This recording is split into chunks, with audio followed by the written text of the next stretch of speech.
અમરેલીમાં લાંબા સમય બાદ બ્રોડગેજ અમરેલીની જનતાને મળતા સાંસદે ભાષણ દરમિયાન આંદોલનકારીઓ માટે કટાક્ષ કર્યું। સમગ્ર વાત કરીએ તો પ્રધાનમંત્રી નરેન્દ્ર મોદીના વરદ હસ્તે ઈ ખાતમુહૂર્ત પ્રસંગે અમરેલી રેલવે સ્ટેશન ખાતે કાર્યક્રમ યોજાયો હતો। તે દરમિયાન ભાષણ દરમિયાન સાંસદે કહ્યું હતું કે આ મોદી સરકાર અને ભારત સરકારને દેન છે, એટલા માટે બ્રોડગેજ થઈ છે। તમારા આંદોલન કરવાથી તમારા ઘરમાં તમે કયો તે શાક તમારી ઘરવાળી ન કરી દે। અને કહ્યું કે એક ગામમાં એક ભાઈનો સંબંધ જોવા આવ્યા હતા અને ગામના લોકો હોય તેમાં 5 જણા ગામમાં નવરા હોય ત્યાં હોય એટલે કે સંબંધ જોવા ભલે ને આવ્યા, સંબંધ થવાનો નથી એટલે પછી ચાંદલો કરવા આવે, પછી કે લગ્ન નહીં થાય અને પછી લગ્ન થાય એટલે કે ભલે ને આવ્યા જાન નહીં જાય, પછી લગ્ન થઈ જાય એટલે પછી કે ઘર નહીં ચાલે ત્યાં સુધી પાછાનો વળ્યા। પછી સાંસદ કહે છે કે અમે કહીએ છીએ કે બ્રોડગેજ મંજૂર થઈ ગઈ છે, ટેન્ડર થઈ ગયું છે, ટેન્ડર ઓનલાઈન થઈ ગયું છે, તોય રોજ આવે અને અમરેલીને બ્રોડગેજ નથી મળતી। અમરેલીને આમ નથી, એલા ઘરને 90 તૂટી ગયું હોય તો પણ 3 વર્ષ લાગે છે, તો સરકારમાંથી કરવાનું હોય। જે લોકો અમરેલીના સાંસદને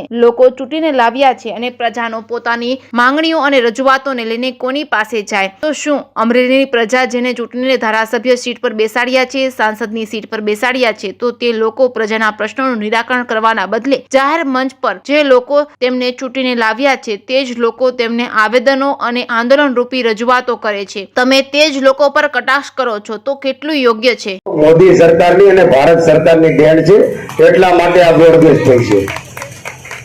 તમારા આંદોલન કરવાથી તમારા ઘરમાં તમે જોવાની શાકે ન ઘરવાળે કરી દે। મોદી સરકારની અને ભારત સરકારની દેણ છે, એટલા માટે આ બ્રોડગેજ થઈ છે। તમારા આંદોલન કરવાથી તમારા ઘરમાં તમે જોવાની શાકે ન ઘરવાળે કરી દે। મારે આના ઉપર એક દાખલો આપવો પડે। એક ગામમાં એક ભાઈનો સંબંધ જોવા આવ્યા એટલે ગામના લોકો હોય 5 જણા નવરા હોય જ ગામ હોય કે સંબંધ જોવા ભલે ને આવ્યા પણ કે સંબંધ થવાનું નથી કે સંબંધ જોઈને વૈયા ગયા ને પછી રૂપિયા નાળિયેર ને ચાંદલો કરવા આવે કે ચાંદલો ભલે ને થયો પણ કે એના કે લગ્ન નહીં થાય।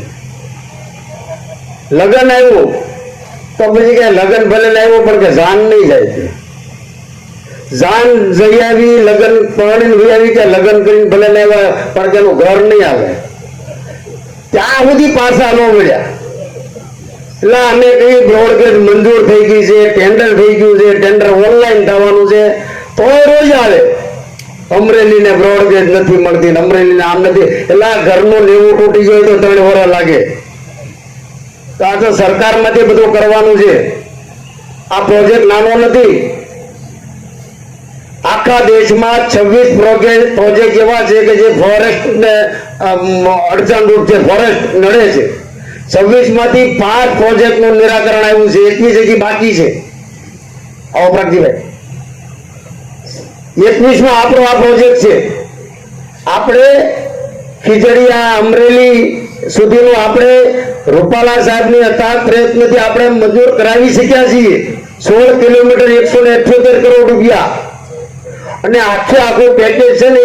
આ તકે મિશન બ્રોડગેજ સમિતિના સભ્ય ભાર્ગવભાઈ મહેતાએ જણાવ્યું હતું કે જનતાની આજરોજ માંગ સંતોષાય છે અને આજરોજ નરેન્દ્ર મોદીના શુભ હસ્તે બ્રોડગેજનું ઈ ખાતમુહૂર્ત થયું છે। તે દરમિયાન અમરેલીના સાંસદ એમ બોલ્યા કે જે આ અમરેલી બ્રોડગેજ સમિતિ છે જે માંગ કરે છે તે એ માંગ ખોટી છે અને કહ્યું હતું કે અમરેલી બ્રોડગેજ સમિતિ એટલે કે અમરેલીની જનતાનો અવાજ હતો અને આ સમિતિની રચના કરવામાં આવી હતી। આ સમિતિના માધ્યમથી અનેક આંદોલનો કર્યા હતા, ત્યારે આજે બ્રોડગેજની માંગ સંતોષાય છે। આપણા સાંસદ જે છે તેની 3 ટર્મ એટલે કે 15 વર્ષ પૂરા થયા છે, જે ગયા વર્ષે પણ ચૂંટણી વખતે ઢંઢેરો પીટવાને વાહવાઈ કરાઈ હતી અને કહ્યું હતું કે બ્રોડગેજ મંજૂર થઈ ગઈ છે।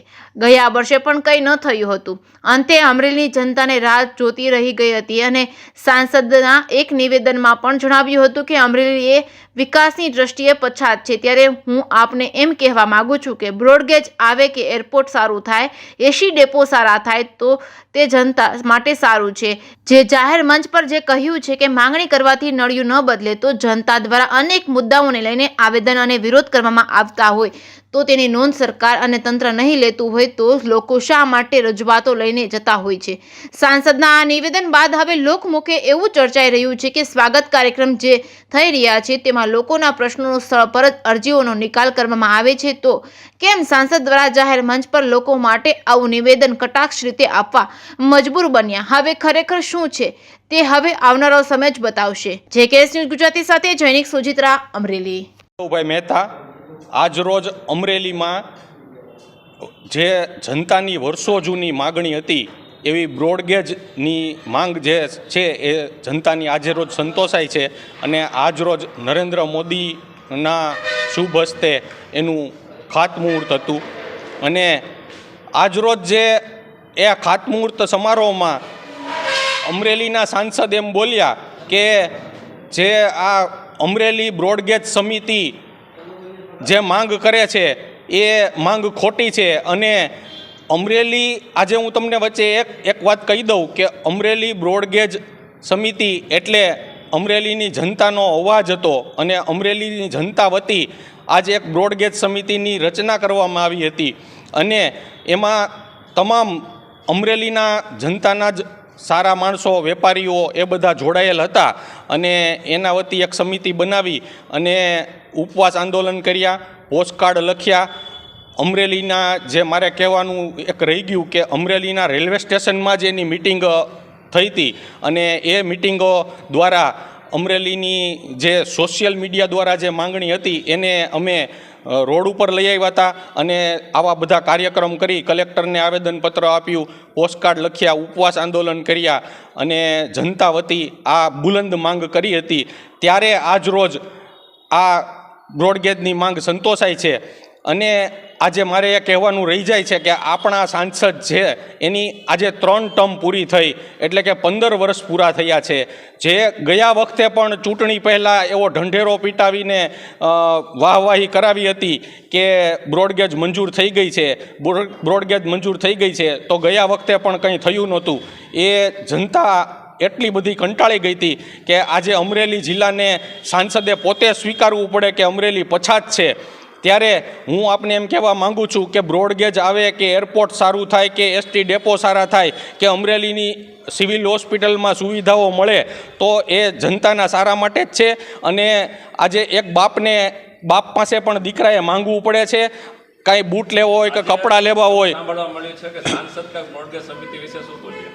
આજે સાંસદ બ્રોડગેજ સમિતિ વિશે એ ખાતમુહૂર્ત સમારોહમાં એવું બોલ્યા કે બ્રોડગેજ સમિતિ છે એ અમારા વિરોધમાં હતી અને અમને ઉતારી પાડવા માટે અમને વિરોધ કર્યો હતો અને વિરોધ માટે થઈને અને એ પણ બોલી ગયા કે આજે કોઈ માગણી કરવાથી કોઈનાથી નળિયું પણ ન બદલે.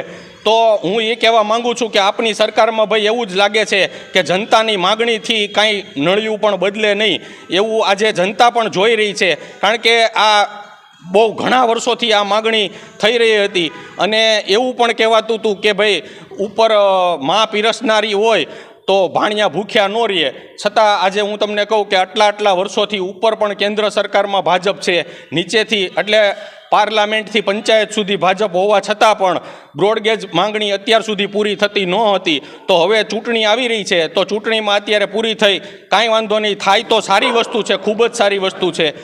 કોઈ પણ કામ થાય એ સારા છે, એને અમે અભિનંદન આપીએ છીએ. પરંતુ આવી રીતે સાંસદ આ જનતાના પ્રશ્નોને વખોડે અને આ સાંસદ જે આવા કાર્યક્રમમાં આવી ભાષાનો ઉપયોગ કરે એને હું સખત શબ્દોમાં વખોડું છું. કારણ કે જનતા વતી અમે બ્રોડગેજ સમિતિએ આ માંગ કરી હતી, અમારે કોઈની સામે કાંઈ વાંધો નહોતો અને આ બ્રોડગેજ છે એ કેન્દ્ર સરકારની જ વસ્તુ છે એટલે અમારે સાંસદ પાસે જ માંગવી પડે અને સાંસદ પાસે જ માંગ્યા વગર કાંઈ છૂટકો નહોતો એટલે અમારી આ માંગ હતી.